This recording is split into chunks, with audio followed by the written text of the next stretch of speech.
Hello friends, movies all অ্যাবাউটে আপনাদের স্বাগত। Release করে গেছে স্ত্রী 2 এবং রিলিজের সাথে সাথেই নিজের ম্যাজিক দেখানো শুরু করে দিয়েছে। মুভির গল্প সম্পর্কে যদি বলি তো চন্দেরি গ্রাম থেকে স্ত্রী চলে যাওয়ার পর এসে গেছে সারকাটা, অর্থাৎ মুন্ডু কাটা এক দানব, যে কিনা বেসিক্যালি গ্রামের মানুষদের ভয় দেখানোর জন্য নিজের মুন্ডু নিয়ে বিশাল কেরামতি দেখায় আর কি। স্ত্রী যেমন গ্রামের পুরুষদের তুলে নিয়ে যেত, এই সারকাটা গ্রামের মহিলাদের তুলে নিয়ে যায়, বিশেষ করে যেসব মহিলারা আধুনিক চিন্তাধারায় বিশ্বাসী সেই সব মহিলাদের। এবার এই সারকাটার হাত থেকে রাজকুমার রাও ও তার দলবল ইনক্লুডেড শ্রদ্ধা কাপুর কীভাবে গ্রামকে বাঁচাবে সেই নিয়েই ছবির গল্প। এক কথায় যদি বলি, এই মুভিটা আমার দারুণ লেগেছে, জাস্ট দারুণ। গল্পটার মধ্যে আহামরি তেমন কিছুই নেই, খুব সিম্পল একটা স্টোরি লাইন, কিন্তু এর স্ক্রিপ্টটা দারুণ হয়েছে। যে মেসেজটা ডিরেক্টর দিতে চেয়েছেন সেই মেসেজটা কিন্তু খুব স্ট্রং।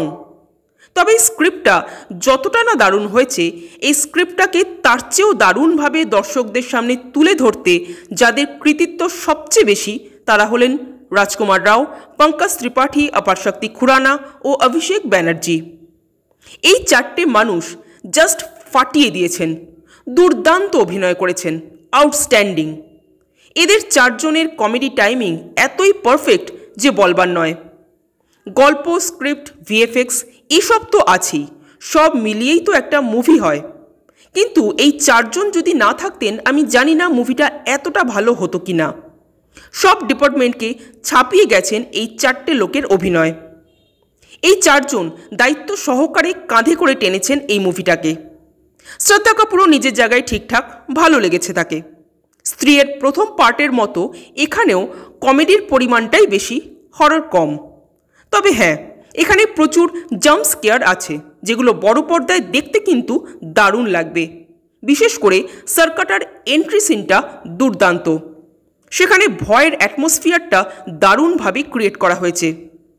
বেশ কিছু ক্যামিও আছে এই মুভিতে এবং ক্যামিওদের উপস্থিতিগুলো কিন্তু খুব ইন্টারেস্টিং হয়েছে। স্ক্রিপ্টের সাথে জাস্টিফাই করা হয়েছে, এতটুকু খাপছাড়া বলে মনে হবে না এদের এন্ট্রিগুলো। শুধু দুটো নেগেটিভ পয়েন্ট আমার চোখে পড়েছে। এক, মুভির গানগুলো আমার একদমই ভালো লাগেনি, একমাত্র তামান্না ভাটিয়ার গানটা ছাড়া। আর দুই, রাজকুমার রাও, বরুণ ধাওয়ান ও শ্রদ্ধা কাপুর এই তিনজনের একসাথে যে গানটা, সেটার এই মুভিতে ঠিক কী প্রয়োজন ছিল বুঝলাম না। এছাড়া মুভিতে আর কোনো খামতি নেই। স্ত্রী 1-এর থেকেও স্ত্রী 2 অনেক বেটার হয়েছে, স্ক্রিপ্ট অনেক বেশি পরিণত হয়েছে। যারা মুভিটা এখনও দেখেননি আমি বলবো অবশ্যই আপনারা হলে গিয়ে মুভিটা দেখুন, কারণ এটা পরিবার বা বন্ধুদের সাথে বড় পর্দায় এনজয় করবার মতোই মুভি। আর যারা অলরেডি দেখেছেন তাদের কেমন লাগলো কমেন্ট করে জানাবেন। আর আমাদের ভিডিও ভালো লেগে থাকলে প্লিজ লাইক, শেয়ার ও সাবস্ক্রাইব করতে ভুলবেন না। Thank you.